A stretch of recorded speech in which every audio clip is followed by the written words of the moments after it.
كما صليت على إبراهيم وعلى آل إبراهيم في العالمين إنك حميد مجيد. قال الله تبارك وتعالى في كلامه المجيد: أعوذ بالله من الشيطان الرجيم. بسم الله الرحمن الرحيم. يا بني إسرائيل اذكروا نعمتي التي أنعمت عليكم وأوفوا بعهدي أوف بعهدكم وإياي فارهبون وآمنوا بما أنزلت مصدقا لما معكم ولا تكونوا أول كافر به ولا تشتروا بآياتي ثمنا قليلا وإياي فاتقون. قال المؤلف والمفسر رحمه الله تعالى: وقال محمد بن إسحاق حدثني محمد بن أبي محمد عن إكرمة وسعيد بن جبير بن عباس رضي الله تعالى عنه في قوله تبارك وتعالى: اذكروا نعمتي التي أنعمت عليكم أي بلائی عندكم وعند آبائكم لما كان نجاهم من فرعون وقومه. اب مفسر رحمت اللہ علیہ ان آیات مبارک پر ارشاد فرماتے ہیں، اللہ تبارک و تعالی نے خطاب فرمایا بنی اسرائیل کو کہ یاد کرو نعمتوں کو جو میں نے تم پہ نعمتیں کی. اب ان نعمتوں سے مراد ان پر بھی ہیں اور ان کے آباء و اجداد پر بھی ہیں، چونکہ یہ خطاب جو ہے ان لوگوں کو ہو رہا ہے جو زمانے آقا انعامدار صلی اللہ علیہ وسلم میں موجود تھے. تو اس میں تو کوئی شک نہیں کہ اب فرعون کے عذاب سے نجات ملی تو ان کے آباء و اجداد کو ملی. تو یہ قاعدہ ہوتا ہے کہ اگر کسی کے والدین پر کوئی نعمت ہو تو وہ نعمت اولاد پہ تو خود بخود ہو گئی، اس لیے کہ اگر ان کے آباء و اجداد کی جو نسلیں تھیں وہ وہیں تباہ و برباد ہو جاتی تو آگے بڑھتے کیا. تو اس لیے جب ان کے آباء و اجداد کو فرعون کے عذاب سے نجات دلائی گئی تو گویا وہ نعمتیں جو ہیں نسلاً در نسلاً تمام بنو اسرائیل پہ آئیں. اور اسی طریقے سے جب ان کے خاندانوں میں سے اللہ نے نبی پیدا فرمائے، اللہ تبارک و تعالیٰ نے ان میں بادشاہ پیدا فرمائے، تو اب لازمی بات ہے کہ جب ایک خاندان میں ایک قوم میں کوئی بادشاہ گزرا ہو یا کوئی بڑا آدمی گزرا ہو تو ساری قوم اس کے نام پہ فخر کرتی ہے. اسی طرح آپ دیکھیں نا جی، اب جتنے پہلے بڑے خاندان گزرے، قریش کا خاندان گزرا، اسی کے بعد اسی طرح بنو امیہ کا دور آیا، بنو عباس کا دور آیا، اور اسی طرح پھر سلاطین عالم کے ادوار جو ہیں نسلاً بعد نسلاً جیلاً بعد جیل چلتے ہوئے آئے. تو لازمی بات ہے کہ وہ تمام اقوام پر ایک قسم کا عظیم احسان اور منت ہوتی ہے. تو اس لیے مفسر رحمت اللہ علیہ فرماتی ہیں کہ اذکروا نعمتی التی انعمت علیکم، یعنی وہ میری نعمتیں جو تمہارے پاس ہیں کہ میں نے تم کو اہل کتاب بنایا. سب سے بڑی نعمت یہ ہے کہ تمہارے اندر علم آیا، اور حالانکہ مکہ جیسا مرکز ہدایت تھا اور اس میں جو قوم رہنے والی تھی وہ امی تھی، وہ ان پڑھ تھی، اور تم اہل کتاب کہلائے، تم اہل علم کہلائے. تو ایک تو میری وہ نعمتیں ہیں جو تم پر ہیں، اور ایک وہ میرے احسانات و نعم ہیں جو تمہارے آباء و اجداد پر ہیں کہ جب ہم نے ان کو فرعون سے اور فرعون کی قوم سے اور ان کے ظلم و ستم سے ہم نے نجات دلائی. اوفوا بعہدی اوف بعہدکم قال بعہدی الذی اخذت فی اعناقکم للنبی صلی اللہ علیہ وسلم اذا جاءکم انجز لکم وعدتکم علیہ من تصدیقہ واتباعہ بوضع ما کان علیکم من الآثار والاغلال التي كانت في اعناقكم بذنوبكم التي كانت من احداثكم. اب مفسر رحمت اللہ علیہ فرماتی ہیں اللہ نے حکم دیا کہ اوفو بعہدی، تم میرے ساتھ جو عہد کیا وفا کرو، اس عہد کو پورا کرو جو میں نے تم سے عہد لیا. اور تمہاری گردنوں میں وہ عہد ہے کہ جب میرے نبی حضرت محمد مصطفیٰ صلی اللہ علیہ وسلم پیدا ہوں گے تو تم اس کی اتباع کرو گے، تصدیق کرو گے، اور پھر میرے نبی صلی اللہ علیہ وسلم کے آنے سے جو تم پر مصیبتیں ہیں، جو تم پر سختیاں ہیں، وہ اللہ تبارک و تعالیٰ کے نبی کے آنے کی وجہ سے تم پر وہ آسان کر دی جائیں گی.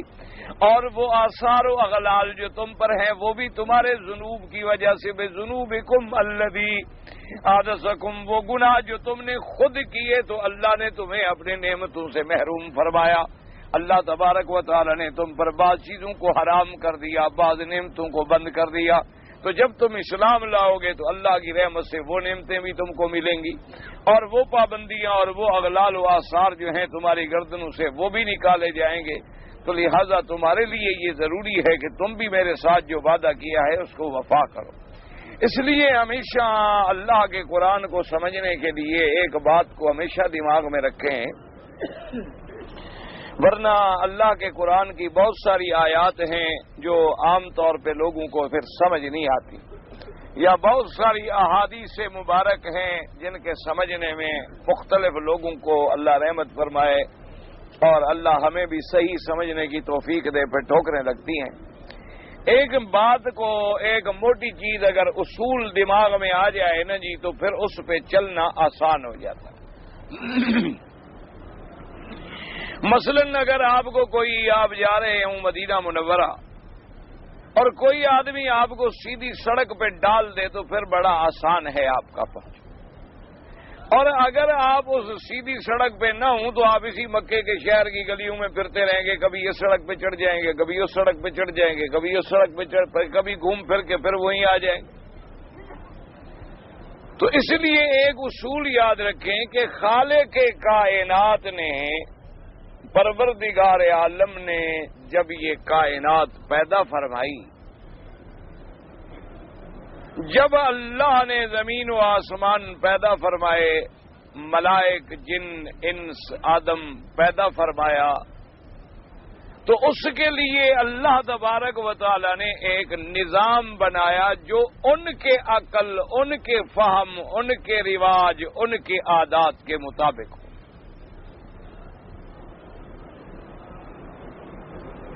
یعنی جو بھی معاملہ اب ہو رہا ہے وہ ہمارے احوال کے عین مطابق۔ اللہ تبارک و تعالی نے انسانوں کو پیدا فرمایا، ان کو دونوں قوتیں عطا فرمائیں، خیر کی بھی عطا فرمائی، شر کی بھی عطا فرمائی۔ اور یہ دونوں قوتیں کیوں عطا فرمائیں؟ اس لیے کہ یہ دنیا دار الامتحان ہے، اور امتحان تو تب ہوگا جب خیر بھی ہو اور شر بھی ہو، جب اچھائی بھی ہو برائی بھی ہو۔ اگر ایک چیز ہو تو امتحان ہونے کا سوال ہی پیدا نہیں ہوتا۔ جب شر ہی شر ہو تو پھر امتحان کیا مطلب؟ اگر خیر ہی خیر ہو تو پھر امتحان کیا مطلب؟ تو اس لیے اللہ تبارک و تعالی نے حضرت آدم علیہ السلام کی جتنی اولاد کو پیدا فرمانا تھا، ان کے جو ارواح پیدا فرمائے، تو عالم ارواح میں بھی ایک وعدہ لیا کہ الست بربکم قالوا بلا، ایک وعدہ، کیونکہ قاعدہ ہوتا ہے کہ اب دنیا میں دیکھیں نا، جب کوئی بادشاہ ہوگا تو اپنے لیے حلف لے گا، وعدہ لے گا، اپنے کیبنٹ سے حلف لے گا، اس کے لیے وہ آ کے حلف اٹھائیں گے کہ ہم تمہارے وفادار رہیں گے۔ تو بے عین ہی جو بندوں کا نظام ہے اور بندوں کے سمجھ میں آنے والا ہے، اللہ نے ان کے لیے وہی جاری کیا۔ اس لیے اب ان باتوں کو اگر ایک اصول کو سامنے رکھ لیں، ورنہ ہوتا ہے نا جی اللہ امتحان لیتے ہیں بندوں کا، امتحان تو وہ لیتا ہو جس کو پتہ نہ ہو، اللہ کو تو پتہ ہے کون پاس ہوگا، کون فیل ہوگا، کون جنتی ہوگا، کون جہنمی ہوگا، پھر امتحان لینے کا کیا مطلب؟ اللہ تبارک و تعالی نے دو فرشتوں کی ڈیوٹی لگا دی کہ کرامن کاتبین یعلمون ما تفعلون، کہ جو ہم کریں وہ لکھ لیں۔ تو اللہ کے تو علم میں ہے جو ہم کریں گے، تو پھر اسے لکھنے کی کیا ضرورت تھی؟ پھر صحائف اعمال کی کیا ضرورت تھی؟ نامہ اعمال کی کیا ضرورت تھی؟ جیسی اللہ کی آمد میں فرمایا کہ جی میزان کرو۔ اب اللہ کو تو پتہ ہے کہ اس کے گناہ بھاری ہیں یا نیکیاں بھاری ہیں، پھر میزان کا کیا مطلب؟ اللہ تبارک و تعالیٰ تمام انبیاء کو بلائیں گے کہ جی اپنی اپنی امت کے بارے میں گواہی دیں۔ اب اللہ کو تو پتہ ہے کہ امت نے کیا جواب دیا ہے نبی کو۔ پھر حضور صلی اللہ علیہ وسلم کو بلائیں گے کہ آپ سب نبیوں پر گواہی دیں۔ تو اب اللہ کو تو پتہ ہے کہ میرے انبیاء نے تو صحیح معنوں میں جا کے دعوت پہنچائی ہے۔ تو یہ سارا نظام کیوں بنایا گیا کہ ہمارے عین عقل کے مطابق، عین اصولوں کے مطابق، ضوابط کے مطابق کہ قیامت میں کوئی بندہ پھر اللہ کے عدل پر اعتراض نہ کر سکے. اگر اللہ جہنم بھیجے تو وہ مجرم خود بخود کہہ رہا ہو کہ بالکل اللہ کا فیصلہ حق ہے، میں نے ظلم کیا، میں نے زیادتی کی، میں نے گناہ کیے. فاعترفوا بذنوبہم فسحقا لاصحاب السعیر. اس مقام پہ پہنچا دیا گیا کہ اب کافر خود کہیں گے کہ واقعی جی ہم نے خطا کی، ہم نے ظلم کیا، تاکہ حجت تام ہو جائے اور کسی کو اللہ کے عدل و انصاف پہ بات کرنے کا موقع ہی نہ. ورنہ اللہ کے تو ہر چیز علم میں ہے، اللہ تبارک و تعالیٰ کو تو ہر چیز کا پتہ ہے.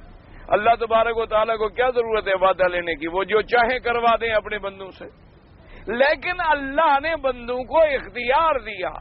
پھر عالم ارواح میں چونکہ روح پیدا ہوئے تھے اور روح امر ربی ہے، اس عالم ارواح میں تو ہم سب ٹھیک ٹھاک تھے، اس لیے تمام ارواح نے وعدہ کیا، اعتراف کیا کہ تیرے سوا ہمارا رب کوئی نہیں. اسی طرح پھر اللہ تبارک و تعالیٰ نے مختلف زمانوں میں جیسے پھر تمام انبیاء سے وعدہ لیا کہ تم اپنے اپنی امت کو خبر دو گے کہ ایک نبی آئیں گے، حضرت محمد الرسول اللہ صلی اللہ علیہ وسلم، اور ان کو تم بشارت بھی دو گے اور یہ بھی کہو گے لَتُؤْمِنُنَّ بِهِ وَلَتَنْصُرُنَّهُ کہ جب وہ میرا پیغمبر آئے تو تم ایمان بھی لے آؤ اور اس کی مدد بھی کرو. اور حالانکہ اللہ پاک تو جانتے ہیں کہ حضور کس زمانے میں آئیں گے، حضرت عیسیٰ علیہ السلام کے 600 سال بعد آئیں گے، لیکن تمام انبیاء سے وعدہ لیا جا رہا ہے. کیوں؟ تاکہ عظمت محمد مصطفیٰ واضح ہو جائے، تاکہ لوگوں کو پتہ لگے کہ ایسا شان والا نبی ہے. ابھی اس کے آنے میں ہزاروں سال دیر ہے اور پہلے معاہدے لیے جا رہے ہیں اور پہلے عہد لیے جا رہے ہیں، پہلے مواثیق لیے جا رہے ہیں. تو اللہ نے بندوں کے ساتھ معاملہ بے عین ہی اسی طرح کیا ہے جس طرح بندے اپنے عقل سے چاہتے ہیں. اب دیکھیں نا جی، کسی آدمی پہ آپ الزام لگا دیں کہ جی فلاں آدمی نے رشوت کھائی ہے، تو وہ فوراً کہے گا جی آپ عدالت میں جائیں ثابت کریں. ایسے الزام لگانے کا کیا فائدہ؟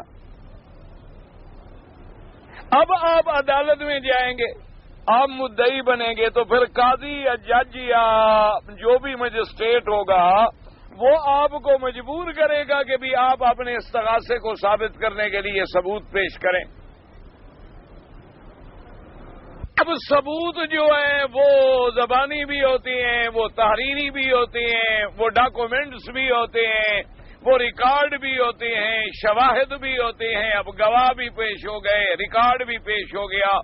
تو اب جناب ملزم پہ فرد جرم عائد ہوگی اور اسے حکم ملے گا کہ تم صفائی میں کچھ کہنا چاہتے ہو تو کہو. اب جب شہادتیں اتنی مضبوط ہوں یا اس کا اپنے ہاتھ سے قلم سے لکھا ہوا جرم اعتراف موجود ہو تو وہ پھر سمجھدار آدمی یہی کہہ دیتا ہے کہ جناب میں کیا ثبوت پیش کروں، میرا تو لکھی ہوئی تحریر موجود ہے، میں یہ اعتراف کرتا ہوں کہ میں نے غلطی کی، مہربانی کریں مجھے کو معافی دے دیں، میں اپنے جرم کو تسلیم کرتا ہوں. اسی لیے آپ نے دیکھا ہے نا جی، بڑی بڑی عدالتوں میں مثلا ہائی کورٹس میں بڑے بڑے وکیل پیش ہوتے ہیں، ان کی زبان سے کوئی لفظ غلط نکل جاتا ہے تو جب اس پر عدالت نوٹس لیتی ہے تو وہ فوراً کہتے ہیں کہ جی بس ہم نے اعتراف کر دیا، ہم نے غلطی کی، ہمیں معاف کیا جائے. ہم غیر مشروط معافی مانگتے ہیں. تو اسی لیے اللہ تبارک و تعالیٰ نے بھی ایسا نظام بنا دیا کہ عہد موجود، میثاق موجود، بشارتیں موجود، تمام انبیاء اور رسل کی طرف سے خبر موجود، پھر حضور پاک کا دنیا میں آنا موجود، آپ کی دعوت موجود، اللہ کا قرآن موجود، تمام معجزات موجود اور تمام دلائل عقلیہ نقلیہ موجود، پھر ہمارے ہر عمل کا ریکارڈ موجود، پھر قیامت میں گواہ موجود، میزان موجود. اب اللہ فرمائیں گے فیصلہ کرو، اب بتلاؤ کوئی بات رہ گئی؟ تو بندہ کہے گا نہیں میرا اللہ، میں اب تو بالکل سب سچی بات ہو گئی، میں اپنے جرم کا اقرار کروں. اب ان جرائم کی بھی اللہ نے ہمیں ایک لسٹ دے دی ہے. جیسے دنیا میں جرائم ہوتے ہیں نا کہ جی یہ جرائم جو ہیں دیوانی ہیں، ان کا مالیات سے تعلق ہے، اور یہ جرائم فوجداری ہیں، ان کا آپ کے لڑائی جھگڑے مار پٹائی ڈاکے چوری قتل سے تعلق ہے، اور پھر ان جرائم میں بھی یہ تقسیم ہو جاتی ہے کہ یہ قابل ضمانت ہیں، یہ ناقابل ضمانت ہیں، یہ قابل ارادی نامہ ہے، یہ ناقابل ارادی نامہ ہے۔ تو اسی طرح پھر جب کوئی بغاوت کی بات آ جائے تو وہاں معافی کا سوال نہیں پیدا ہوتا۔ تو اللہ نے بھی انبیاء کے ذریعے ہمیں سمجھا دیا کہ یہ گناہ صغائر ہیں، اگر نیکی کرو گے تو یہ صغیرے تو اس سے مٹ جائیں، لیکن شرط یہ ہے کہ تم اسی پر جمے نہ رہو صغیرے گناہ پر۔ اگر کبھی کوئی صغیرہ گناہ ہو گیا، کوئی منہ سے گندی بات نکل گئی، کوئی کلمہ غلط نکل گیا، کوئی آدمی نے چھوٹی موٹی ایسی حرکت کر لی لیکن اس پہ جمع نہیں رہا، تو اس کے بعد جب وضو کیا نماز پڑھی تو اللہ نے اس کی برکت سے وہ چھوٹے گناہ جو تھے ہمارے معاف کر دی، اور ایک ہمیں فہرست دے دی کہ بھی یہ بڑے گناہ ہیں، یہ کبائر ہیں، یہ معاف نہیں ہوں گے جب تک تم سچے دل سے اللہ کے دروازے پہ توبہ نہیں کرو۔ اور توبہ کرنے کا طریقہ کیا ہوتا ہے کہ اس گناہ پر ندامت ہو، اس کو چھوڑ دے اور آئندہ کے لیے نہ کرے، یہ ہوتی ہے توبہ۔ یہ نہیں ہوتی توبہ کے زبان سے کہہ دیا لاکھ لاکھ توبہ لاکھ لاکھ توبہ، یہ توبہ نہیں، یہ تو مذاق ہے اللہ سے، یہ تو بلکہ خطرہ ہے کہ کہیں اور اللہ کا عذاب نہ آ جائے ہم پر کہ ہم زبان سے توبہ توبہ بھی کرتے رہتے ہیں اور گناہ پر بھی جڑے ہوئے۔ اچھا، اب یہ بھی ہمیں لسٹ دے دی، اور ایک جرم ہمیں بغاوت والا بھی بتلا دیا کہ اگر تم شرک کرو گے، میرا شریک بناؤ گے میری ربوبیت میں، میری الوہیت میں، میرے اسماء و صفات میں، میرے اختیارات میں، میرے قدرت میں، میرے علم غیب کی صفت میں، اگر تم نے کسی کو شریک بنایا اور اسی شرک کی حالت میں مر گئے تو پھر تمہارے لیے کوئی چھٹکارا نہیں، یہ جرم ناقابل ارادی نامہ ہے، یہ جرم ناقابل معافی ہے، اور اس کی سزا ہمیشہ کے لیے جہنم ہے۔ دیکھو نا جی، بعض ہمارے آج کل کے جدید مفکرین اعتراض کرتے ہیں کہ چلو جی ایک آدمی نے جرم تو کیا، مثلا کفر کیا، اس نے 50 سال سزا ملے اس کو 50,000 سال۔ بھئی تمہارے اندر کا تم جو دنیا کے قانون بناتے ہو اس میں بھی تو ایسے جرم ہیں نا جن کی سزا عمر قید ہے کہ ساری زندگی وہ جیل میں رہے، 20 سال سزا، 40 سال سزا، عمر قید سزا، تادم حیات سزا، حالانکہ جرم تو اس نے 2 گھنٹے میں کیا ہوتا ہے، تم عمر قید کی سزا کیوں دے رہے ہو؟ تو جرم کی نوعیت کے مطابق سزا ہوتی ہے۔ تو اب ہمارے سامنے ایک لسٹ بھی آ گئی کہ شرک اور کفر کے بعد معافی کا کوئی سوال ہی پیدا نہیں ہوتا، کیونکہ وہ اللہ کے ساتھ بغاوت ہے کہ جس خالق نے ہمیں پیدا کیا ہم نے اسی کا شریک بنا ڈالا، جس مالک نے ہمیں پیدا کیا، جس نے ہمیں انسان بنایا، ہم نے اس کے بھی شریک ڈھونڈ نکالے۔ کسی نے اس کے بیٹے تلاش کر لیے، کسی نے بیٹیاں تلاش کر لی، کسی نے بیوی ڈھونڈ نکالی، اور کسی نے نبیوں کو شریک بنا لیا، کسی نے ولیوں کو شریک بنا لیا۔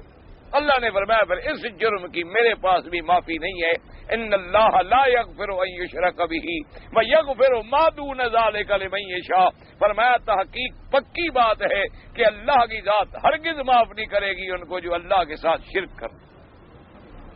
لیکن یاد رکھو اگر شرک پہ مر گئے، اگر زندگی میں شرک سے توبہ کر لے تو معافی مل جاتی ہے۔ اگر انسان زندہ ہے اور ساری زندگی شرک میں گزر گئی، دیکھا نہیں حضور کی خدمت میں کلمے پڑھنے والے لوگ کون تھے؟ مشرک تھے، بتوں کے پجاری تھے، لیکن کلمہ پڑھا الاسلام تعظیم ما کان قبلھا، پہلے کے گناہ سارے کے سارے ختم ہو گئے۔ یعنی اگر زندگی میں اللہ موقع دے، کوئی مشرک، کوئی کافر، کوئی ہندو، کوئی وثنی، کوئی یہودی نصرانی توبہ کر لے، کلمہ پڑھ لے، اسلام لے آئے تو سارے گناہ معاف ہو گئے۔ معافی کب نہیں ملے گی؟ جب شرک پہ مر جائے گا۔ اگر موت شرک پہ آ گئی، موت کفر پہ آ گئی، موت بت پرستی پہ آ گئی، موت قبر پرستی پہ آ گئی، موت غیر اللہ کے پکارنے میں آ گئی، موت غیر اللہ کو حاضر ناظر سمجھنے پہ آ گئی، موت غیر اللہ کو مشکل کشا اور حاجت روا سمجھنے پہ آ گئی، پھر معافی کا سوال ہی پیدا نہیں۔ اس لیے اللہ نے ایک نظام بنایا ہے تاکہ میرے بندے کبھی پھر اعتراض نہ کر سکیں کہ جی ہمارے پاس نبی نہیں آیا اس لیے ہم نے، اللہ نے فرمایا نبی بھیجی، کتاب نہیں اتری، کتاب آ گئی، اور جی ہمیں تو سمجھ نہیں دی، اللہ نے کہا عقل نہیں دیا، تمہیں سننے سمجھنے کی صلاحیتیں اور قوتیں نہیں دی، تمہیں پتہ نہیں تھا کہ یہ پانی ہے یہ آگ ہے، تمہیں پتہ نہیں تھا کہ یہاں گرمی لگتی ہے، دھوپ ہے تو سائے میں جا کے بیٹھ جاتے ہو، کیوں بیٹھتے ہو گے؟ تاکہ دھوپ سے بچ جاؤں، تمہیں یہ ساری تمیز تھی تو صرف باقی جنت جہنم تمہیں سمجھ نہیں آئی، اس لیے اب کسی کو بولنے کا حق نہیں باقی رہے گا۔ اس لیے اللہ سارے قرآن میں جو احکام آتے ہیں نا وہ معاملہ بندوں کے عقل کے مطابق، ان کی سمجھ کے مطابق، ان کی حیثیت کے مطابق فرماتے ہیں۔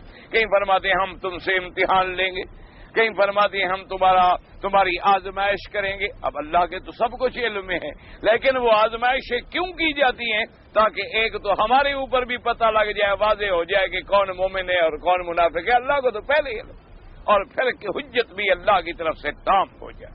اس لیے اللہ تبارک و تعالی نے یہاں بھی فرمایا کہ ہم نے تمہارے لیے تم سے یہ وعدہ لیا تھا، اور وہ وعدہ تمہاری گردنوں میں تھا کہ جب میرے نبی آئیں گے تم اس وعدے کو پورا کرو گے، تم میرے مدنی سرکار کی تصدیق کرو گے، اتباع کرو گے، اور تمہارے اوپر جو آثار ہیں، تکالیف ہیں، اغلال ہیں، بوجھ ہیں، تمہارے اوپر جو زنجیریں پڑی ہیں پابندی کی تمہاری گردن میں، اور وہ بھی بذنوبکم، تمہارے گناہوں کی وجہ سے پڑی ہیں، وہ آ کے اتاریں گے۔ وقال الحسن البصری رحمہ اللہ تعالی، حضرت حسن بصری فرماتے ہیں هو قوله تبارك وتعالى وَلَقَدْ أَخَذَ اللَّهُ مِيثَاقَ بَنِي إِسْرَائِيلَ وَبَعَثْنَا مِنْهُمُ اثْنَيْ عَشَرَ نَقِيبًا وَقَالَ اللَّهُ إِنِّي مَعَكُمْ لَئِنْ أَقَمْتُمُ الصَّلَاةَ وَآتَيْتُمُ الزَّكَاةَ وَآمَنْتُمْ بِرُسُلِي وَعَزَّرْتُمُوهُمْ وَأَقْرَضْتُمُ اللَّهَ قَرْضًا حَسَنًا لَأُكَفِّرَنَّ عَنْكُمْ سَيِّئَاتِكُمْ وَلَأُدْخِلَنَّكُمْ جَنَّاتٍ تَجْرِي مِن تَحْتِهَا الْأَنْهَارُ۔ حضرت حسن بصری رحمت اللہ علیہ نے فرمایا، پھر یہ باتیں کرنے کے بعد یہ آیت پڑھی دلیل میں کہ اللہ پاک نے میثاق لیا بنی اسرائیل سے۔ میثاق کا معنی بھی وعدہ ہوتا ہے، وعدہ، عہد، عہد کو کہتی ہیں میثاق۔ کہیں قرآن لفظ میثاق کا استعمال فرماتی ہیں، کہیں عہد کا استعمال فرماتی ہیں، اور اس کے بعد فرماتی ہیں وَبَعَثْنَا مِنْهُمُ اثْنَيْ عَشَرَ نَقِيبًا، اور بھیجے ہم میں ان کے اندر 12 نقیب، نقبا، بلانے والے۔ اور اللہ نے فرمایا انی معکم، میں تمہارے ساتھ ہوں، میں تمہاری نصرت کروں گا، تمہاری مدد کروں گا، تمہاری اعانت کروں گا، تمہاری حفاظت کروں گا، لیکن شرط یہ لئن اقمتم الصلاۃ، اگر تم نمازوں کو قائم کرو گے، وآتیتم الزکاۃ، اور زکاتوں کو ادا کرو گے۔ کیا معنی؟ عبادت بدنی پر بھی عمل کرو گے، عبادت مالی پر بھی عمل کرو گے۔ وآمنتم برسلی، اور میں نے جتنے پیغمبر بھیجے ہیں ان پر تم ایمان لاؤ گے۔ وعزرتموہم، اور ان کی نصرت اور مدد کرو گے۔ وَأَقْرَضْتُمُ اللَّهَ قَرْضًا حَسَنًا، اور تم اپنے اللہ تبارک و تعالیٰ کو قرض دو گے۔ قرضہ دینا بہتر، کیا معنی؟ خیرات، گویا یہ قرض ہے، اور قرض بھی اس کریم کو جہاں ڈوبنے کا سوال ہی نہیں، جہاں ایک کے 10 ملے، ایک کا 70 ملے، ایک کا 700 ملے، ایک کا 1,00,000 ملے، اتنا بڑا قرض لینے والا کریم۔ اور پھر کمال دیکھیں کہ وہ غنی ساری دنیا محتاج ہے، لیکن کہتے ہیں مجھے قرض دے رہے ہو، یعنی یہ بھی اس کا کرم ہے، مال بھی اس کا، دولت بھی اس کی، بندے بھی اس کے، زمین و آسمان بھی اس کا، اور پھر وہ قرض مانگے۔ لیکن بدبخت بھی ایسے ہوتے ہیں کہ پتہ ہے یہودیوں نے اللہ تبارک و تعالیٰ کی اس نعمت کا جواب کیا دیا، کہنے کہ ہاں مسلمانوں کا خدا بھوکا ہو گیا، اب وہ قرضے مانگتا ہے۔ انا للہ و انا الیہ راجعون۔ اللہ تبارک و تعالیٰ یعنی یہ نہ سمجھا کہ بھائی جیسے دیکھو نا جی کہ ایک دنیا میں بطور مثال ایک والد اپنی اولاد کے لیے جائیداد بناتا، اس کے لیے زمین بنائی، کوٹھیاں بنائی، بنگلے بنائے، تجارت کی، کروڑوں روپیہ دیا، اور کبھی کبھی پھر والد جو ہے اپنے ضروریات کے تابع بیٹے سے کہتے دیکھو بیٹا برخوردار ایسا کرو، چلو تم مجھے بھی 2 لاکھ قرض دے دو، میں تمہیں 1 سال کے بعد دے دوں۔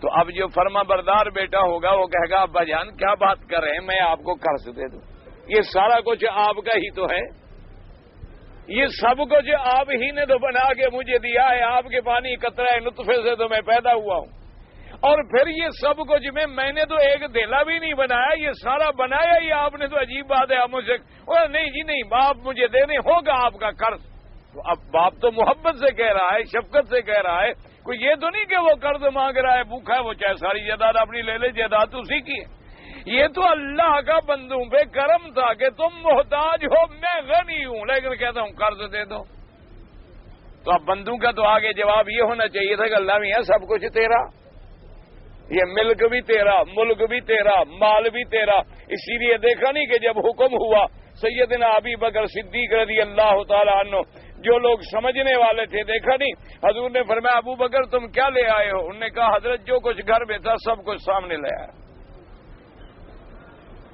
جب اللہ کے نام پہ مانگا گیا ہے، اللہ کے دین کے لیے مانگا گیا ہے، تو پھر میں گھر میں رکھ کے آتا، جو کچھ میرے گھر میں تھا وہ میں لپیٹ کے حضور کے دربار میں لے آیا ہوں، تھوڑا ہے بہت ہے، میرے گھر میں یہی تھا۔ تو اب بندے کا قاعدہ تو یہ تھا نا کہ بندہ کہتا اللہ میاں سب کچھ تیرا ہے، مال بھی تیرا، ملک بھی تیرا، آسمان و زمین بھی تیرے، اور تیری شان ہے کہ ہم سے کہتے ہیں قرضتم اللہ قرضا حسنا، لیکن بدبختوں نے کہا کہ دیکھا ان کا خدا نعوذ باللہ فقیر ہو گیا، بھوکا ہو گیا، اب قرضے مانگ رہا ہے، انا للہ و انا الیہ راجعون۔ اور اللہ نے فرمایا پھر میں بدلہ دوں گا، لأکفرن عنکم سیئاتکم، میں تمہارے گناہوں کو مٹا دوں گا۔ اب گناہوں کے مٹانے کا طریقہ کیا ہوتا ہے؟ یا تو اللہ پاک بالکل گناہوں کو معاف کر کے ان کو حذف کر دیتے ہیں، نشان ختم، یا اس کے بدلے جب نیکی آئی تو گناہ کو ہٹا کے وہ نیکی وہاں درج کر دی گئی۔ اللہ تبارک و تعالی بدلہ دیتے ہیں دنیا کے، اسی لیے حکم دیا حضور پاک صلی اللہ علیہ وسلم نے کہ میرے اپنی امت کو کہ اگر تم سے گناہ ہو جائے، غلطی ہو جائے تو فوراً نیکی کا کام کرو۔ فرمایا اگر غلطی ہو جائے، انسان ہے، بندہ ہے، خطا کار ہے، کوئی نہ کوئی خطا ہو جاتی ہے، تو فرمایا پھر جلدی کرو، کوئی نیکی کا کام کرو تاکہ نیکی اس کے مٹانے والی بن جائے۔ ان الحسنات یذہبن السیئات، اللہ نے فرمایا جب تم نیکی کرتے ہو تو وہ تمہاری برائیوں کو ختم کر دیتی ہے، حتیٰ کہ حدیث میں آتا ہے آدمی جب وضو کرتا ہے تو ہاتھوں کے گناہ گر جاتے ہیں، اور جب منہ میں کلی کرتا ہے تو منہ کے گناہ گر جاتے ہیں، ناک میں پانی دے کے صاف کرتا ہے تو ناک کے گناہ گر جاتے ہیں، اور جب چہرہ دھوتا ہے تو آنکھوں کے اور چہرے کے گناہ گر جاتے ہیں، اور جب ہاتھوں پہ پانی ڈالتا ہے تو ہاتھوں کے گناہ گر جاتے ہیں، اور جب مسح کرتا ہے تو دل و دماغ کے گناہ گر جاتے ہیں، اور جب پاؤں کو دھوتا ہے تو پاؤں کے گناہ گر جاتے ہیں، اور پھر جب قدم اٹھا کے مسجد میں آتا ہے، نمازیں پڑھتا ہے تو اللہ پاک اسے پاک صاف کر کے بھیج دیتی ہیں۔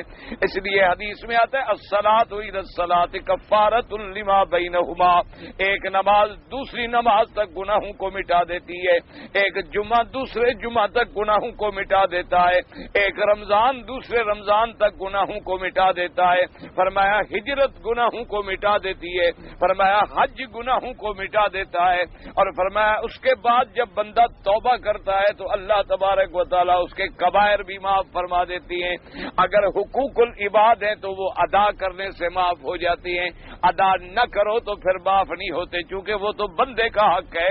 اللہ فرماتا ہے میرے بندے میں نے اپنے حق تو تجھے معاف کر دیے، یہ تو تیرے اپنے بھائیوں کے حق ہیں، تم ادا کرو۔ اگر ادا نہیں کرو گے تو پھر اللہ تیری نیکیاں چھین لیں گے قیامت، پھر نیکیاں ان کو دے دیجیے۔ اس لیے فرمایا کہ میں نے تم سے یہ عہد لیا تھا کہ لئن اقمتم الصلاۃ وآتیتم الزکاۃ، یہ دیکھیں سارے قرآن میں جہاں نماز کا حکم ہے وہاں زکوٰۃ کا حکم ہے، یعنی اگر کوئی نماز پڑھتا ہے اور زکوٰۃ نہیں دیتا تو گویا کہ اس کا بھی اللہ کے قرآن پہ پورا ایمان نہیں۔ افتؤمنون ببعض الکتاب وتکفرون ببعض، اللہ نے فرمایا کیا تم آدھے قرآن پہ ایمان رکھتے ہو اور آدھے پہ کفر کرتے ہو؟ اسی لیے اگر کوئی بڑا آدمی زکوٰۃ دے رہا ہے لیکن نماز نہیں پڑھتا، پھر بھی اسلام نہیں، پھر بھی ایمان نہیں، پھر بھی یہ نہ کہے کہ میں مسلمان ہوں، میں زکوٰۃ دیتا ہوں، خیرات کرتا ہوں، بڑا میں جی ہر سال 5 آدمی اپنی کمپنی کی طرف سے حج پہ بھیجتا ہوں۔ ایک میرا دوست ہے، وہ بڑا آدمی ہے، وہ ایک دفعہ مجھے بڑے فخر سے سنا رہا تھا، کہنے لگا جی اللہ نے مجھے بڑا کام دیا ہے، بڑی آمدنی ہے، اور میں نے جناب فیصلہ کیا ہوا ہے ہر سال باقاعدہ اپنے تمام ملازمین کے نام لکھ کے قرآن اندازی میں ڈالتا ہوں، جن کا نام نکل آتا ہے ان کو اپنے پیسوں سے حج کراتا ہوں۔ ان کا بدبخت تم نے پہلے نماز پڑھی، ابھی ظہر کی کہ نہیں پڑھی؟ تم یہ تو مجھے بتاؤ۔ او جی یہ تو کوتاہی ہو جاتی ہے۔ ان کا پھر اس کے کیا فائدہ؟ کافر جو لوگوں کو حج پہ بھیجتا رہے کیا فائدہ ہوگا؟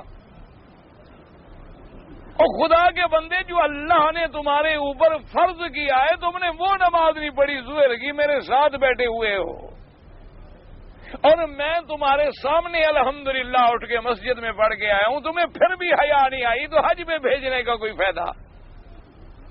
وہ تو کوئی فائدہ نہیں، ڈھیلے کا بھی فائدہ نہیں۔ فائدہ تو تب ہو جب ایمان ہو۔ اس لیے ہمیشہ یاد رکھیں، ایک دل ہے، ایک زبان ہے، ایک بدن ہے۔ جب تک یہ تینوں چیزیں اللہ کے راستے میں نہیں لگاؤ گے، کام نہیں بنے گا۔ اللہ نے تمہیں دیکھا ہے نا جی، ایک روح دیا ہے، نفس دیا ہے، اسی طرح اعضاء دیے ہیں، اور اندر دل دیا ہے۔ تو جب تک یہ تینوں چیزیں خدا کے راستے میں نہ لگیں اور اللہ کے فرائض کی پابندی نہ کریں، اس وقت تک کام نہیں بنے۔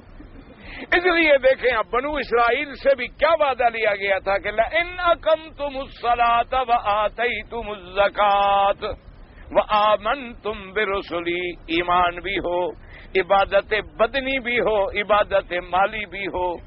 اب بدنی میں جتنی عبادتیں بدنی ہیں سب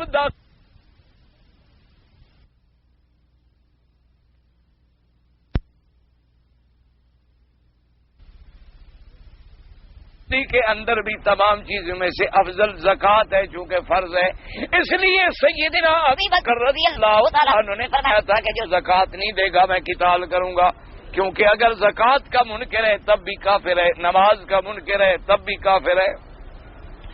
فرمایا آمنتم برسلی، اور میرے نبیوں پر ایمان لاؤ گے، وعزرتموہم، اور ان کی تائید کرو گے، مدد کرو گے، اور اس کے بعد تم اللہ تبارک و تعالیٰ کو قرض دو گے تو میں بھی پھر تمہارے گناہوں کو مٹا دوں گا۔ لَأُكَفِّرَنَّ عَنْكُمْ سَيِّئَاتِكُمْ وَلَأُدْخِلَنَّكُمْ جَنَّاتٍ تَجْرِي مِنْ تَحْتِهَا الْأَنْهَارُ، اور ایسے باغوں میں تمہیں داخل کروں گا جن کے نیچے نہریں بہتی ہوں گی۔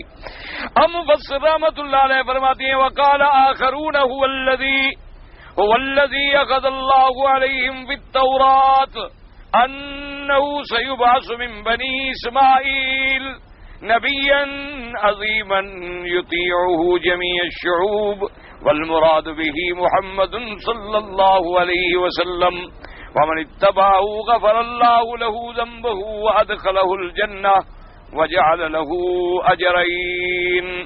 اب مفسر رحمۃ اللہ علیہ فرماتے ہیں، اور بعض لوگوں نے کہا کہ یہ وہ عہد خاص ہے۔ ایک پہلا عہد جو ہے وہ تو عام تھا نا، پہلا عہد جو ہے وہ عام ہے، یاد رکھیں وہ عہد عام ہے۔ کیا؟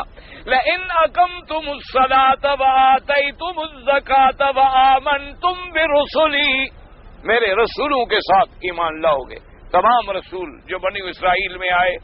اور یہاں انہوں نے کہا کہ نہیں، اللہ نے ایک خاص عہد لیا تھا بنو اسرائیل سے کہ ایک نبی پیدا ہوں گے آخر زمانے میں، اور جو سب سے بڑے شان والے ہوں گے دنیا میں بھی اور آخرت میں بھی۔ اس لیے یاد رکھیں، علماء نے لکھا ہے کہ تورات میں، انجیل میں باقاعدہ ایک ایک صفت لکھی ہوئی تھی میرے مدنی سرکار صلی اللہ علیہ وسلم کی۔ آپ کا حلیہ موجود، آپ کی صورت موجود، آپ کی سیرت موجود، آپ کی جا پیدائش موجود، اور پیدا ہونے کے وقت کی علامات موجود۔ حتیٰ کہ بعض لوگوں کے پاس تو انہوں نے اپنے تخیلات پر کتابوں کو سامنے رکھ کے کچھ فوٹو بھی بنائے ہوئے تھے، تصویریں بھی بنائی ہوئی تھیں۔ اصل میں وہ تصویریں کوئی دیکھی نہیں تھی، یہ ہوتی ہیں بعض تصویریں جو تخیل کے پیش نظر بنائی جاتی ہیں۔ اب بھی دنیا میں رواج ہوتا ہے کہ اگر کسی مجرم کا کوئی حلیہ تھوڑا بہت مل جائے نا جی، تو وہ پھر آرٹسٹوں کو بلا کے دیتی ہے گورنمنٹ کہ بھئی یہ کہتا ہے قد ایسے تھا اور یوں تھا، اچھا تم ایک فرضی تصویر بناؤ، فرضی شکل بناؤ، پورٹریٹ بناؤ، تاکہ اس کے قریب پہنچنے کی ہم کوشش کریں، تاکہ لوگوں کو اندازہ ہو سکے کہ ہاں ایسا ہوگا تقریباً۔ تو ایسی ایسی صورتیں، شکل بھی موجود ہے اور پوری تفصیل موجود ہے کہ حضور صلی اللہ علیہ وسلم کا نام بھی ہوگا احمد، یہ بھی موجود ہے، یہ بھی موجود ہے کہ آپ کا نام محمد ہوگا، اور یہ بھی موجود ہے کہ حضور صلی اللہ علیہ وسلم مکے میں پیدا ہوں گے۔ یعنی کتنے کائن اور کتنے ان کے منجمین اور کتنے ان کے علم جفر والے اور کتنے ان کے علم کتاب والے، تمام لوگ جو ہیں وہ ایک ایک ذرے کی انتظار میں بیٹھے تھے۔ اسی لیے کتابوں میں آتا ہے نا کہ جس دن میرے حضور آقا کی پیدائش ہوئی ہے تو ایک بہت بڑا کائن تھا مشرکین مکہ کے زمانے میں، جو اپنی غاروں میں پڑے رہتے تھے اور باہر نہیں آتے تھے۔ جیسے تمہارے ملک میں ہوتے ہیں نا جوگی وغیرہ، پنڈت جوگی، یہ بھی لوگ ریاضت تو بڑی کرتے ہیں، محنت تو بڑی کرتے ہیں نا جی، بڑے بڑے مجاہدے کرتے ہیں، سالوں تک بھوکے رہتے ہیں، سالوں تک کبھی گوشت نہیں چکھتے، سالوں تک نمک نہیں چکھتے، سالوں تک لباس نہیں پہنتے، اسی دو چادروں میں پڑے رہتے ہیں، اور جناب سالوں تک ایسے بیٹھے ہیں تو بس بیٹھے رہیں گے، اسی اپنے مراقبوں میں پڑے ہوئے ہیں، بڑی بڑی محنتیں کرتے ہیں، ریاضتیں کرتے ہیں، اور محنت کرنے سے آدمی بہرحال کسی نہ کسی طرف تو جاتا ہے۔ یہ علیحدہ بات ہے کہ سیدھی سڑک نہ ملی، ورنہ آخر محنت آدمی کی بیکار تو نہیں جاتی، کسی نہ کسی کی طرف تو اس کو فائدہ ہوتا ہے اس کا۔ تو اس محنتیں کرنے والے ایک کائن کے بارے میں ہے کہ جب حضور پیدا ہوئے تو اسی دن صبح کو اس کے بال کھلے ہوئے تھے، ہوتے ویسے ابتدا سے یہ ایسے ہیں جن کی شکل میں، نہ ان کے لباس میں کوئی ہوش ہوتا ہے، نہ ان کی شکل میں کوئی خروش ہوتا ہے۔ کیوں نہ بندوں میں تو آتے نہیں کہ حجامت بنوائیں، انسانوں میں تو رہتے نہیں کہ ان کو غسل کا فکر ہو، انسان رہتے تو ہیں غاروں میں، پہاڑوں میں اور ایسے جنگلوں میں۔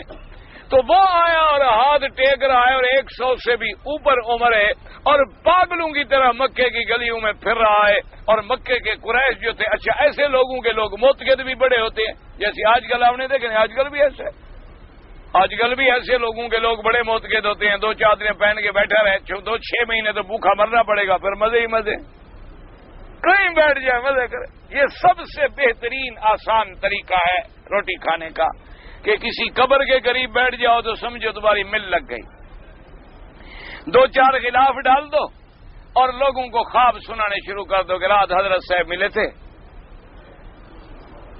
میں تو جی مکہ شریف میں رہتا تھا، کعبہ شریف میں، مدینہ شریف میں، وہاں سے مجھے حکم ہوا ہے کہ وہاں پہنچو، میں تو مکہ شریف چھوڑ کے آیا ہوں حرام کھانے کے لیے۔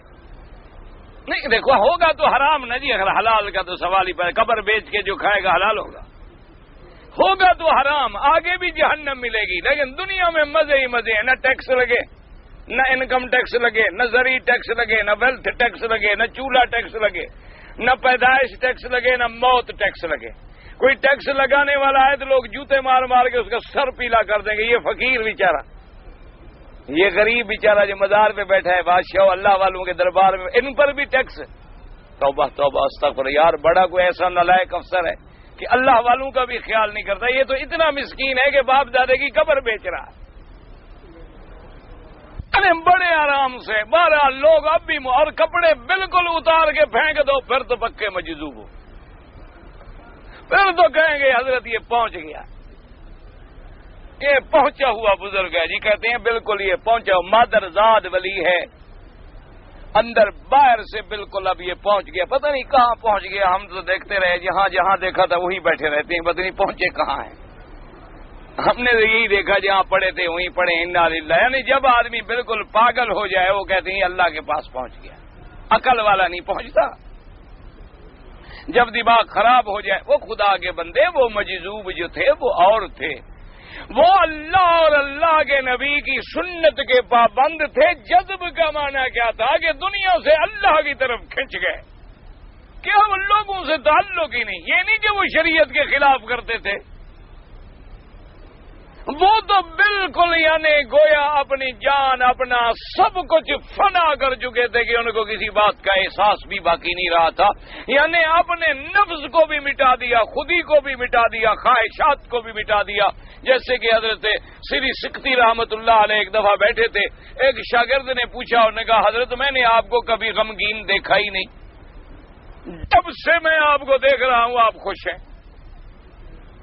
تو آخر انسان پہ غم بھی تو آتا ہے.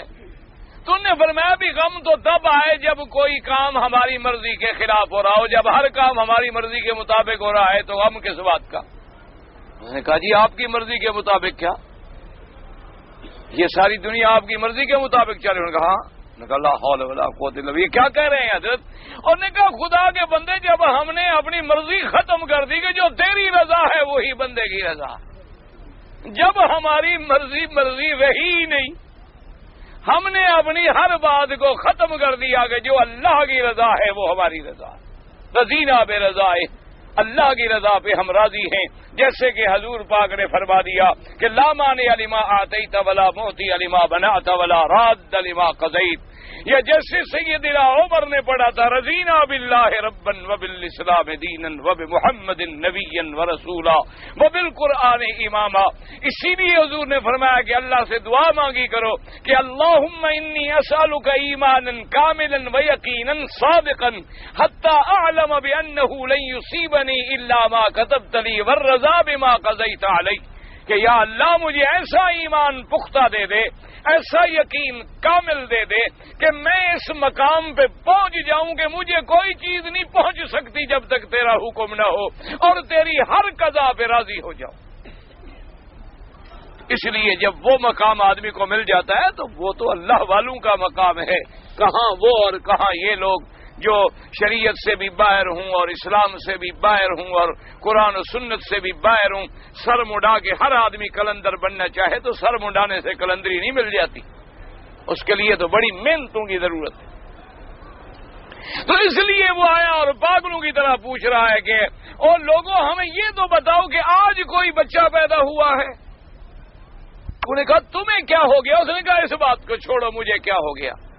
اس نے کہا تم تو آج تک اپنے پہاڑ سے نہیں اترے، غار سے نہیں اترے، آج تم دیوانوں کی طرح یہاں گلیوں میں پھر. اس نے کہا بھی باقی باتیں چھوڑو، مجھے یہ بچاؤ کوئی بچہ پیدا ہوا؟ انہوں نے کہا ہاں ایک بچہ پیدا ہوا ہے. عبد المطلب کے گھر چلو آئے، عبد المطلب کو ملا. انہوں نے کہا ہاں پیدا ہوا ہے میرے لڑکے کے گھر میں، اور وہ تو فوت ہو گئے ہیں، وہ یتیم ہیں. انہوں نے کہا مہربانی کرو جلدی مجھے دکھلاؤ. عبد المطلب آئے، لے کے آئے. جب دیکھا تو بے ہوش ہو کے گر گیا اور کہنے لگا کہ ہاں اس امت کا نبی پیدا ہو گیا.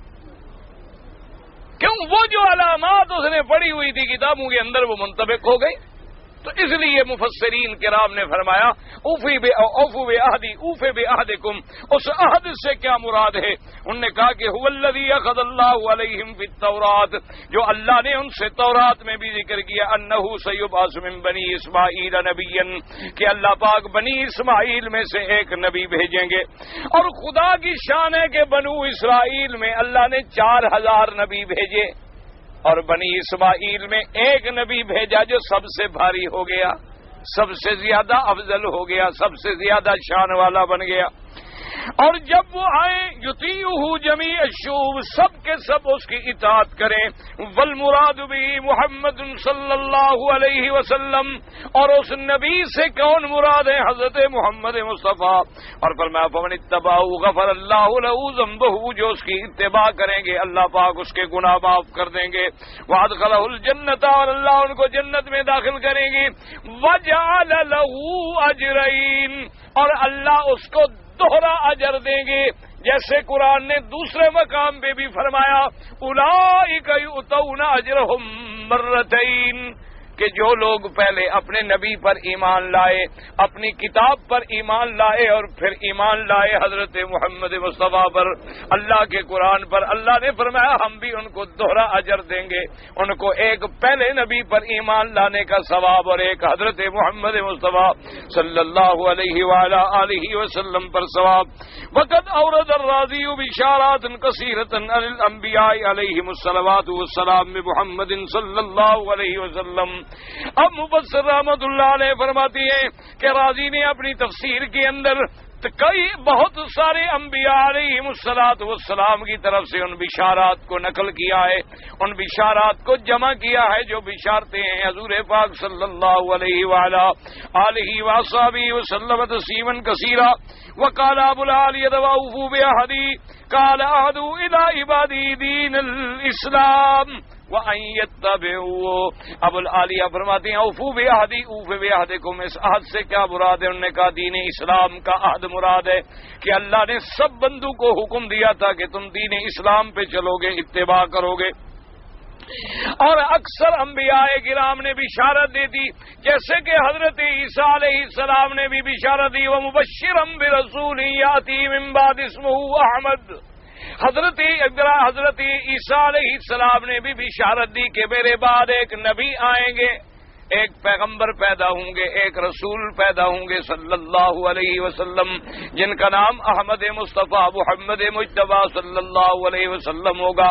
اور اسی طرح کتاب تورات میں باقاعدہ موجود تھا کہ مولدہ بمکہ، کہ مکہ میں پیدا ہوں گے اور ہجرت کریں گے یثرب کی طرف، یعنی مدینہ منورہ اس وقت یثرب کہلاتا تھا۔ اور یہ بھی باقاعدہ موجود تھا، اس کتاب کے اندر موجود تھا کہ حضور پاک کے دو کندھوں کے درمیان میں ختم نبوت کی علامت ہوگی۔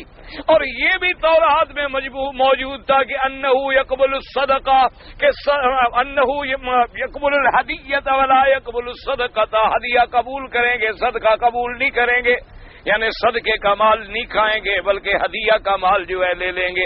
اور اسی طرح یہ بھی موجود تھا کہ آپ اور آپ کی امت جو ہے وہ اللہ کے شکر کرنے والے ہوں گے۔ اور یہ بھی موجود تھا کہ آپ کی امت جو ہے پنڈلیوں پر چادر باندھنے والی ہوگی اور وضو کرنے والی ہوگی۔ اور یہ بھی موجود تھا کہ آپ کی امت جو ہے وقت کا بڑا خیال رکھنے والی ہوگی تاکہ نمازیں ان کی ضائع نہ ہو جائیں۔ تو اس لیے علماء نے فرمایا کہ یہ ساری باتیں تھیں کہ یا بنی اسرائیل اذکروا نعمتی التی انعمت علیکم اوفوا بعہدی اوف بعہدکم وایای فارہبون، یہ سارے ان عہدوں کا ذکر ہے۔ اب اس کے بعد فرماتی ہیں وقال الضحاک ان ابن عباس اوف بعہدکم قال ارضی عنکم وادخلکم الجنہ، اللہ نے فرمایا کہ تم اپنے عہد کو قائم کرو اور میں اپنا عہد پورا کروں گا۔ تو اللہ کا عہد کیا ہے کہ اگر تم اتباع کرو گے تو میں تمہیں جنت میں داخل کروں گا، اگر تم دین اسلام پہ قائم رکھو گے تو میں تمہیں جنت نصیب کر دوں گا۔ اور اس کے بعد فرمایا وقضى قال الصدي والزاق وابو العالیہ والربیع بن انس الى آخرہ واللہ تعالی اعلم وعلمہ اتم۔ کریں اللہ ہمیں بھی اتفاق کی توفیق دے۔ بہرحال کسی دوست نے پوچھا تھا کہ یہ ہمارے بینکوں میں جو نظام ہے، بھئی جو بینکوں میں نظام ہے یہ بالکل اسلام کے مطابق نہیں ہے۔ بہت تھوڑے سے بینک ہیں جنہوں نے اسلام کے مطابق کام شروع کیا ہے۔ اب میں نے سنا ہے، پڑھا ہے الحمدللہ کہ یہاں پر بھی موجود ہیں، عرب کے ملکوں میں بھی موجود ہیں۔ اب ان کی کچھ برانچیں جو ہیں آپ کے ملک میں بھی چلی گئی ہیں اور وہ باقاعدہ استثمار اسلامی طریقے سے کر رہے ہیں، یعنی ان کے اندر سود نہیں ہوتا، وہ باقاعدہ جن لوگوں سے پیسہ لیتے ہیں ان کو شریعت کے مطابق کاروبار کرتے ہیں اور سال کے بعد حساب کرنے کے بعد جتنا نفع نقصان ہوتا ہے ویسے ٹھیک ہے، کیونکہ جو بینکر ہوتے ہیں یعنی کاروبار کرنے والے ادارے وہ اپنا پیسہ ایسی جگہ نہیں ڈالتے کہ نقصان ہو، لیکن یہ ہے کہ وہ فائدہ جو ہے وہ گھٹتا بڑھتا رہتا ہے، یعنی کبھی آپ کو 5% مل گیا تو کبھی 30% بھی مل گیا اور کبھی 25 بھی مل گیا اور کبھی، تو وہ تو بالکل ٹھیک ہے۔ لیکن یہ جو ہمارے ہاں فکس ہوتا ہے نا جی کہ 7% سود ہے یا 18% سود ہے یا فلاں چیز پہ 4% ہے اور فلاں پہ 8%، یہ تو خالص ربا ہے اور اس کے حرام ہونے میں کوئی شبہ نہیں۔ اسی طرح سے انشورنس کمپنیوں کا جو کاروبار ہے وہ بھی اسلام کے خلاف ہے، کیونکہ اس کے اندر بھی دو چیزیں آ جاتی ہیں، ایک تو سود آ جاتا ہے اور ایک جوا آ جاتا ہے جسے قمار کہتے ہیں اسلام میں۔ جوئے کا معنی کیا ہوتا ہے؟ دیکھو جی مثلا میں نے 10 روپے کا پتا پھینکا اور میرے نصیب میں کہتے ہیں جی 2000 آ گئے، تو یہ ایک جوا ہے نا، میں نے 10 ڈالے تھے ملے 2000، ورنہ 10 پہ 2000 ملنے کا کوئی سوال ہی پیدا نہیں ہوتا۔ اب انشورنس جو ہے، مثلاً میں نے اپنی 10 لاکھ کی انشورنس کروا لی، ابھی میں نے قسطیں ادا کی تھیں زیادہ سے زیادہ 50,000 روپے، اور میں مر گیا تو میری ورثہ کو 10 لاکھ مل گئے، تو جوا لگ گیا نا جی، کہ دیا ہم نے 50,000 اور لیا ہم نے 10 لاکھ۔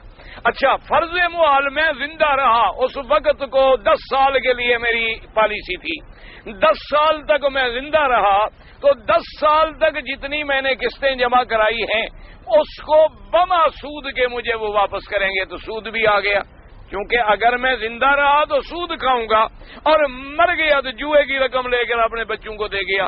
تو دونوں طریقوں سے انشورنس جو ہے وہ بھی حرام ہے، اس میں بھی کوئی جواز کی صورت نہیں بنتی کوئی۔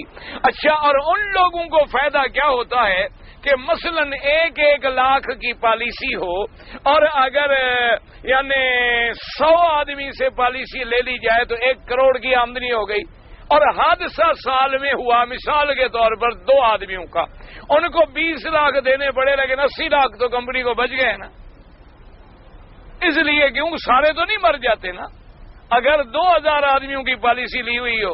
اسی لیے پھر یہ چیزیں پیدا ہوتی ہیں۔ آپ نے دیکھا بعض کارخانے دار خود آگ لگا دیتے ہیں، کیونکہ وہ انشورنس والوں سے ملے ہوئے ہوتے ہیں، وہ کہتے ہیں کہ جی ہم اپنے کپاس میں آگ لگا کے حادثہ شو کریں گے، کپاس تو جلے گی ہماری 10,000 کی، لیکن ہم اپنا بل بنائیں گے 10 لاکھ کا، اور تم کمپنی سے دلا دو آدھا تمہارا آدھا ہمارا۔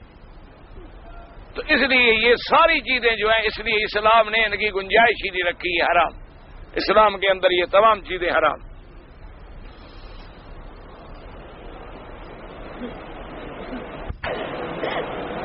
قرآن میں لکھا ہے کہ آدم علیہ السلام کو جنت سے گیہوں کھانے سے نکالا، کہاں قرآن میں لکھا ہے گیہوں کھانے سے نکالا گیا؟ اب کیا کرے آدمی، کہیں نہیں لکھا قرآن لا تقربا هذه الشجرہ، حدیث میں بھی یہی ہے شجرہ، اللہ جانتا ہے وہ کون سا درخت تھا۔ گزارش یہ ہے کہ آدمی اپنے اعتقاد کو صاف رکھے، اور وسیلہ وغیرہ یہ جتنی باتیں ہیں اس کے بجائے سیدھے اللہ سے مانگے۔ اگر ایسا لفظ تمہاری زبان سے نکل گیا اور تمہیں احساس بھی ہے تو کوئی حرج نہیں۔ زید اور بکر کا جو ہے کہتے ہیں یہ اصطلاح جو ہے شیعہ کی ہے، میں نے بھی سنا ہے کہ نحو کی کتابوں میں انہوں نے ذرا بزید عمرن یا ایسے بکرن ایسی مثالیں دی ہیں تاکہ صحابہ پر حرف آئے، لیکن کہنے والے کی نیت کو بھی تو اللہ تبارک و تعالی جانتے ہیں، ورنہ اب کتنے لوگ ہیں جنہوں نے نام ابھی بکر کا لکھا ہوا ہے اور سارا دن سگریٹ پیتے ہیں، کتنے لوگ ہیں جنہوں نے اپنا نام تو رکھا ہوا ہے محمد عمر اور نماز کبھی ایک بھی نہیں پڑھی، کتنی لوگ ہیں جنہوں نے حضور کا نام اپنے نام کے ساتھ رکھا ہوتا ہے محمد عمر، محمد ابی بکر، محمد فلان، محمد فلان، اور نہ نماز ہے، نہ روزہ ہے، نہ حج ہے، نہ زکوٰۃ ہے۔ اس لیے بہرحال ایسے مثالوں سے بچنا بالکل بہتر ہے، آپ نے ٹھیک لکھا، لیکن اگر یہ ایسے مثالیں آ جائیں تو اللہ نیتوں کو جانتے ہیں کہ ہمارے دلوں میں کیا نیت ہے۔ کہ جی مولانا صالح احمد صاحب جو برما کے رہنے والا ہے، گزشتہ جمعرات حرم شریف میں جنازہ نماز پڑھا، بہرحال یعنی اللہ دعا کریں اللہ جنت نصیب فرمائے۔ بہرحال جو بھی علماء فوت ہو گئے ہیں جس جماعت سے تعلق رکھتے ہیں اللہ ان کی قبر پہ کروڑوں رحمتیں فرمائے، اور جو زندہ ہیں اللہ ان کو ہدایت، اتفاق، اتحاد کی توفیق عطا فرمائے اور دین کے کام کرنے کی توفیق عطا فرمائے۔ اور ہمارے بھی دوست ہیں وہ بھی آپریشن ہے ان کا آنکھ کا، شیخ صاحب حرم شریف سے گئے ہیں، دعا اللہ ان کا آپریشن بھی کامیاب فرما دے، اللہ سب کو شفا عطا فرما دے۔ میں نے اپنے بھائی کی بیٹی جو ہے لے کر پالی ہے، تو میری بیوی کا دودھ اس نے نہیں پیا، تو اپنے بیٹے سے اس کی شادی کر سکتا ہوں؟ ٹھیک ہے، کوئی سی بات نہیں۔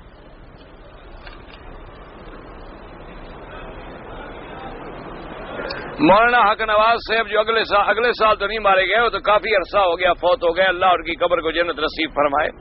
تو وہ شیعہ کو کافر کہتے تھے، صرف وہ نہیں کہتے، بڑے بڑے علماء نے لکھا ہے، بڑے بڑے فتاوا موجود ہیں، اور اس میں تو کوئی شبہ نہیں ہے کہ جو ہمارے لوگ ہمارے ملک میں شیعہ ہیں جو سیدہ عائشہ پہ بہتان ترازی کرتے ہیں، اللہ کے قرآن پر ایمان نہیں رکھتے، قرآن کو مغیر محرف بدلا ہوا مانتے ہیں، تو اس کے کفر میں کسی کو کیا شبہ ہو سکتا؟ اگر آدمی روزانہ کنگھی کرے داڑھی میں تو کوئی حرج نہیں، ایسے کبھی کبھی کیا کرے۔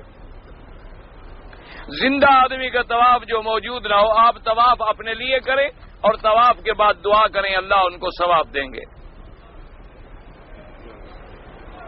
کہتے ہیں ہمارے ملک میں بعض جمع دار ہوتے ہیں، بھنگی ہوتے ہیں، یعنی مقصد عیسائی ہوں گے جو نالیاں وغیرہ صاف کرتے ہیں، تو اب ان کو پینشن مل گئی اور اس نے ایک دکان نکالا ہے اور دکان میں وہ سودا بیچتا ہے اور گھی وغیرہ بھی بیچتا رہتا ہے۔ تو ایسا کیا خیال ہے کہ بھائی کافر کوئی سودا بھی بیچے تو اس سے دکان سے سودا لینا جائز ہے، چاہے وہ سودا کوئی بھی ہو۔ ہاں صرف یہ دیکھنا ہوگا کہ کافروں کا ہم گوشت نہیں لیں گے، پتہ نہیں اس نے ذبیحہ حلال کیا ہے یا نہیں کیا، وہاں یہ دیکھنے کی ہم احتیاط کریں گے۔ لیکن اگر کوئی اہل کتاب ہے یہودی نصرانی تو اس کا تو ذبیحہ بھی حلال ہے، اس کا تو ذبح کیا ہوا جانور بھی حلال۔ ہاں اگر کوئی ایسا ہندو ہے یا جمعدار ہے تمہیں پتا ہے کہ اس کے ہاتھ کو گندگی لگی ہوئی تھی لیکن اس نے پھر بھی گھی میں ہاتھ ڈال کے مجھے گھی بیچا ہے، تو اب تو گھی حرام ہے۔ ویسے بلا وجہ آدمی شک کرتا رہے کہ اس نے گندا ہاتھ ڈالا ہوگا تو یہ بلا وجہ شک و شبہ کرنے کی ضرورت نہیں ہے۔ تو بہرحال سودا لینا، تجارت کرنا، کاروبار کرنا کافروں کے ساتھ جائز ہے، کوئی منع نہیں ہے۔ لیکن اگر تمہیں کوئی مسلمان دکاندار ملتا ہے تو زیادہ بہتر ہے کہ آپ بلا وجہ دلوں کے اندر کیوں شک و شبوں میں مبتلا ہوں، تو آپ مسلمانوں کی مدد بھی کریں اس طریقے سے۔ تو اس لیے بہرحال باقی سودا لینا جائز ہے۔ بعض اوقات مشکل یہ ہوتی ہے نا جی، ہم ایسے بعض ملک ہوتے ہیں کہ جہاں کوئی مسلمان کا دکان ہے ہی نہیں، تو آدمی کیا کرے، آخر ایسی چیزیں تو کافروں سے خریدتا ہے۔ اور جی کہتا ہے کہ بعض لوگ ہمارے کہتے ہیں کہ رات کو آئینہ نہیں دیکھنا چاہیے، یعنی رات کو آدمی شیشہ نہ دیکھے۔ اچھا اگر شیشہ دیکھا جائے تو اس میں کیا نظر آئے گا؟ ہاں جی نہ، دن کو شیشہ دیکھو تو اس میں تم خود نظر آؤ گے، رات کو شیشہ دیکھو تو کوئی جن یا بھوت نظر آئے گا یا تم نظر آؤ گے؟ اگر تم نظر آؤ گے تو تم تو وہی دن والے ہو، اگر شریف ہو تو رات کو بھی شریف ہو۔ ہاں جی نہ، اصولی بات دیکھو نا، اگر شیشہ ہم نے دن کو دیکھا تو اسی میں وہی مولوی مکی رات کو دیکھے تو اور کیا بن جائے گا؟ وہ ابھی میں باہر گیا تھا نا سفر میں، تو جب میں وہاں کے پاسپورٹ نے پوچھا جی آپ کتنے دن ٹھہریں گے یہاں، کیونکہ مولویوں پر تو بڑی ہوتی ہے نا ان کی نظر شدر، تو آپ کتنے دن یہاں ٹھہریں گے؟ میں نے کہا جی آپ کی شرافت پر ہے، اگر آپ اچھے لوگ ہیں تو میں زیادہ دن ٹھہروں گا، آپ برے لوگ ہیں تو میں کل چلا جاؤں گا۔ اب کتنے دن ٹھہرنے کا؟ یہ تو آپ کی شرافت پر ہے، آپ شریف لوگ ہیں، مجھے اچھا برتاؤ کریں گے، اچھا انٹرٹین کریں گے، میں زیادہ سے زیادہ دن یہاں رہنے کی کوشش کروں گا، ابھی اچھے لوگوں میں آ گیا ہوں، اور اگر تم برے لوگ ہو تو میں کل ٹکٹ لے کے چلا جاؤں گا، مجھے کیا ضرورت ہے؟ وہ ہنس پڑا ہونے کا، ٹھیک ہے جتنا دن رہنا ہے رہو۔ تو بھائی خدا کے بندے، رات کو شیشہ دیکھنے میں کوئی پہاڑ نہیں ٹوٹتا ہے، دن کو دیکھو یا رات کو دیکھو کوئی فکر نہیں ہے۔ اچھا جی، عورت پہلے وضو کر لیتی ہے پھر ناخن پالش کرتی ہے، ہاں اگر اس نے وضو کر لیا پھر ناخن پالش لگا دی ٹھیک ہے، لیکن اب وضو ٹوٹ گیا تو پھر وضو کرے گی یا نہیں کرے گی؟ یا وضو ٹوٹتا ہی نہیں اس کا؟ ہاں یہ ہو سکتا ہے ناخن پالش لگانے والی عورتوں کے وضو کبھی نہ ٹوٹتے ہوں یا ان کو غسل کرنے کی ضرورت ہی نہ ہوتی ہو، تو جب پھر غسل کی ضرورت پڑ جائے گی تو لازمی بات ہے، اب یہ مسح کا حکم تو نہیں ہے کہ اس نے کوئی دستانہ چڑھایا ہوا ہے، کوئی موزہ چڑھایا ہوا ہے۔ اس لیے ہمیشہ یاد رکھو، عورت اگر ناخن پالش لگائے تو اس کو پھر غسل کے لیے ریموو کرنا پڑے گا، ریموو لوشن لے لے، فوراً اتار لے۔ اور دوسری بات یہ یاد رکھو کہ ناخن پالش لگانے کی ضرورت کیا ہے؟ اگر اس نے خامد کے لیے لگانا، مہندی لگا لے، اس سے بھی ہاتھ خوبصورت ہو سکتے ہیں، جس سے وضو کا بھی کوئی جھگڑا نہیں، غسل کا بھی کوئی جھگڑا نہیں، اور ناخن سرخ ہی کرنے ہیں نا تو سرخ مہندی لگا دے، اس سے بھی سرخ ہو جائیں گے۔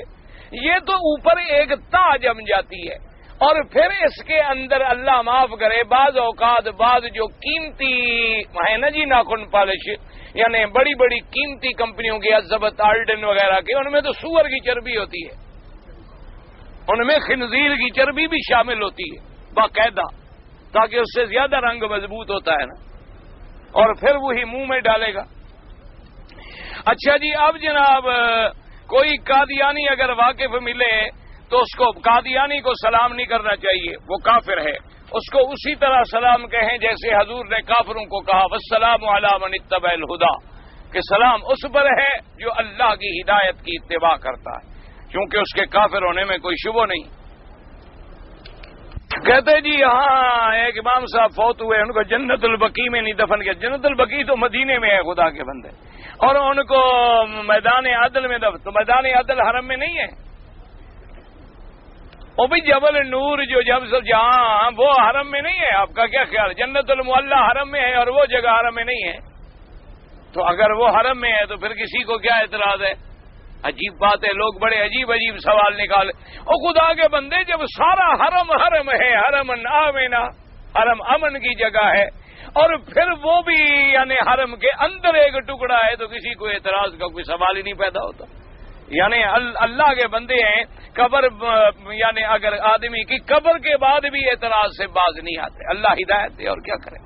یعنی ایک آدمی فوت ہو گئے، اللہ کے ولی تھے، اللہ ان کی قبر پہ کروڑوں رحمتیں نازل فرمائے، اب تو ماشاء اللہ دیکھا نہیں تھا کہ قرآن پڑھ رہے ہیں تو رو رہے ہیں، اور دعا مانگ رہے ہیں تو رو رہے ہیں، تو اتنے رقت قلب والے انسان اللہ تبارک و تعالیٰ ان کی قبر پہ کروڑوں رحمتیں نازل فرمائے اور جنت الفردوس نصیب فرمائے۔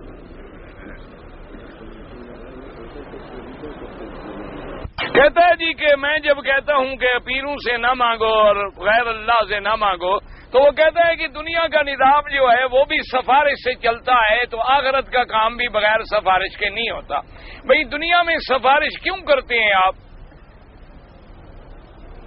دیکھو نا جی، سفارش تب کرتے ہیں کہ جب اس پر امید ہو گئی یہ میرے ساتھ ٹھیک نہیں کرے گا، کہتے ہو سفارش کرو، تو اللہ پر بھی آپ کو یعنی نعوذ باللہ انصاف کی امید نہیں ہے، آپ کو پھر پیروں کی سفارش کی ضرورت پڑ گئی، یعنی اللہ بھی عدل نہیں کریں گے، اس لیے وہاں بھی ضرورت ہے سفارش کرنے کی۔ وہاں بھی آپ نے خدا کو بندوں کی طرح مثال دے دی ہے، نعوذ باللہ۔ پہلے تو مثال دینے سے بھی آدمی کافر ہو جاتا ہے۔ یہ بعض لوگ مثال دیتے ہیں نا جی، بادشاہ تک جی آپ بغیر وسیلے کے چلے جائیں گے، پہلے وزیر کے پاس جائیں گے، مشیر کے پاس جائیں گے، دربان کے پاس جائیں گے، سیڑھیوں سے چڑھیں گے، خدا کے پاس بھی ہم بغیر پیروں کے کیسے جائیں؟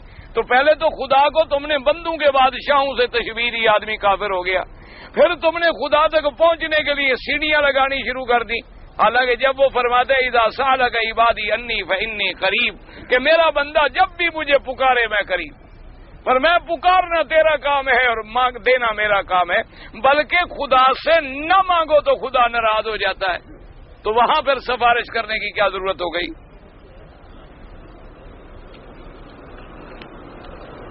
ہاں بھئی یہ تو کوئی نئی بات نہیں ہے جو آپ نے لکھی ہے کہ شب برات جو ہے سبز پرچم لگائیں اور محلے صبح 12 ربیع الاول کے روزہ رکھیں۔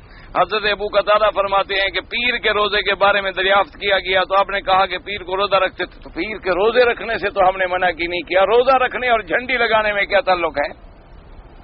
کہ حدیث میں روزہ رکھنا سوموار کا یا جمعہ کا تو کوئی منع نہیں ہے، تو سنت ہے، تو کسی نے آج تک منع کیا ہے؟